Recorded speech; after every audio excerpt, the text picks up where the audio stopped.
उत्तर प्रदेश विधानसभा चुनाव पूरा हो चुका है। इस चुनाव ने वोटों के ध्रुवीकरण की राजनीति पर बहस को फिर से जन्म दिया है। मुस्लिम वोट बैंक की उत्तर प्रदेश की आबादी में 19% की हिस्सेदारी है। तमाम रिपोर्ट्स और मुस्लिम मतदाताओं का रुझान स्पष्ट कर चुका है कि उन्होंने खुलकर बीजेपी के खिलाफ वोट किया। इस वोट में कहीं कहीं ओवैसी और बीएसपी ने भी सेंधमारी की। ये समाजवादी पार्टी की हार के एक बड़े फैक्टर के तौर पर देखा जा रहा है। हमारी सत्ता की संग्राम की यात्रा के दौरान भी मुस्लिम मतदाताओं ने खुलकर बदलाव की इच्छा जाहिर की थी। मुख्यमंत्री योगी आदित्यनाथ के ईद और दिवाली वाले बयान भी हर सभा में छाए रहे। इससे स्पष्ट हो गया था कि उन्हें भी मुस्लिम मतदाताओं के मत का रुझान पता है। यही वजह है कि बीजेपी के उम्मीदवारों की सूची में एक भी मुस्लिम उम्मीदवार को मौका नहीं मिला। यहाँ तक कि मुस्लिम बहुल सीटों पर भी बीजेपी ने गैर मुस्लिम उम्मीदवारों को ही तरजीह दी। अपना दल ने जरूर हैदर अली को मौका दिया, लेकिन रामपुर की स्वार से एनडीए के ये उम्मीदवार भी अपना चुनाव हार गए। पहले बिजली की भी जाति और मजहब हुआ करता था, समझ गए ना? जाति और मजहब हुआ करता था बिजली का भी। ईद और मुहर्रम रहेगा तो बिजली आएगी, और होली और दीपावली को बिजली गायब हो जाएगी। यही होता था ना। यूपी की सियासत में कभी मुस्लिम वोट को हार जीत तय करने वाला माना जाता था। वजह ये कि वो रणनीतिक वोटिंग करते हैं। सीट के हिसाब से उनका झुकाव तय होता है। 2014 के लोकसभा चुनाव तक यूपी की सियासत में मुस्लिम काफी अहम थे, लेकिन उस चुनाव ने बहुत कुछ बदलकर रख दिया। बीजेपी जाति के नाम पर बटे हिंदुओं को हिंदुत्व के मुद्दे पर लामबंद करने में कामयाब हुई, जिससे अल्पसंख्यक वोट सियासी तौर पर हाशिए पर पहुंच गए। यही फैक्टर 2017 में भी चला और हाल के विधानसभा चुनाव में भी कुछ नहीं बदला।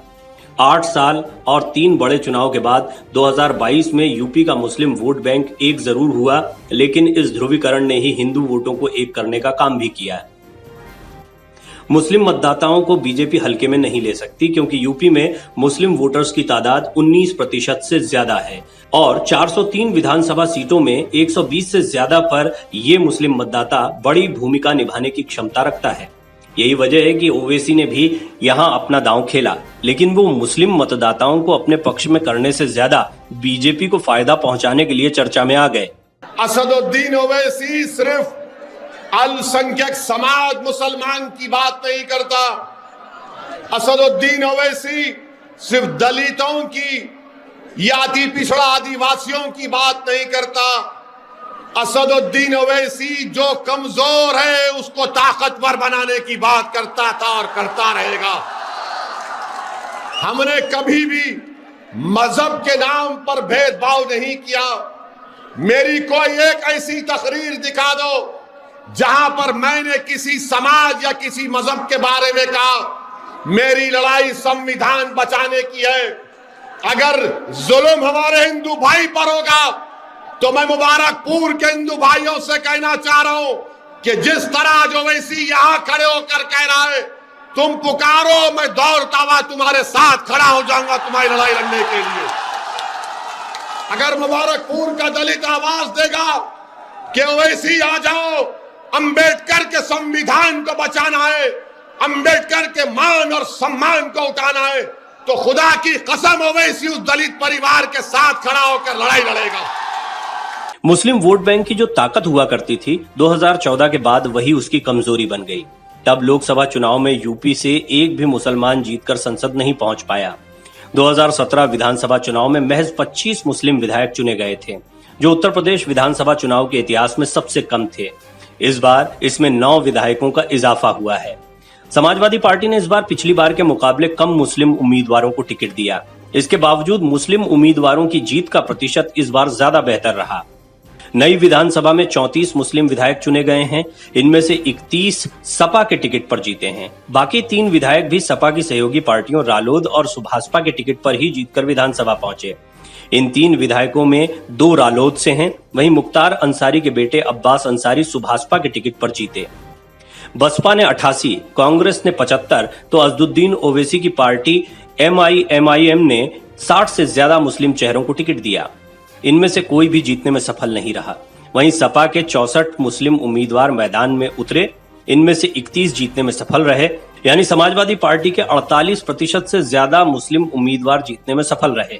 120 से ज्यादा विधानसभा सीटों पर मुस्लिम वोटों की तादाद 20% से ज्यादा है, लेकिन 2017 के चुनाव में महज 25 मुस्लिम ही विधायक बन पाए। 2012 में यूपी विधानसभा चुनाव में मुस्लिम विधायकों की संख्या 68 थी, जो यूपी असेंबली में इनकी सबसे ज्यादा तादाद थी। जिन्ना एक ही संस्था में पढ़ करके बैरिस्टर बन करके आए, एक ही जगह पर पढ़ाई लिखाई की उन्होंने, वो बैरिस्टर बने, उन्होंने आजादी दिलाई, उन्हें किसी भी तरीके से किसी का भी संघर्ष करना पड़ा होगा तो वो पीछे। आंकड़ों की माने तो मुस्लिम वोटर्स का कई क्षेत्रों में अच्छा प्रभाव है। रामपुर जिले की कुल आबादी में 50% से ज्यादा मुसलमान हैं। मुरादाबाद और संभल में 47%, बिजनौर में 43%, सहारनपुर में 41%, मुजफ्फरनगर, शामली, अमरोहा में 40% से ज्यादा हैं। 5 और जिलों में 30 से 40% के बीच हैं।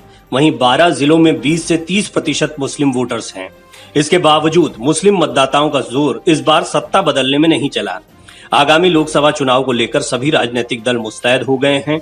लोकसभा में भी ये वोट बैंक अहम रहने वाला है, लेकिन विपक्ष का बिखराव और समाजवादी पार्टी की इन चुनाव में हार से मुस्लिम मतदाताओं में एक उलझन की स्थिति रहने वाली है। Video desk अमरउजाला.com। डाउनलोड करें अमर उजाला ऐप और पाएं खबरें लगातार। अगर आप ये वीडियो YouTube पर देख रहे हैं तो हमारे चैनल को सब्सक्राइब करें और बेल आइकन को दबाना ना भूलें। अगर आप Facebook पर ये वीडियो देख रहे हैं तो हमारे पेज को लाइक करें।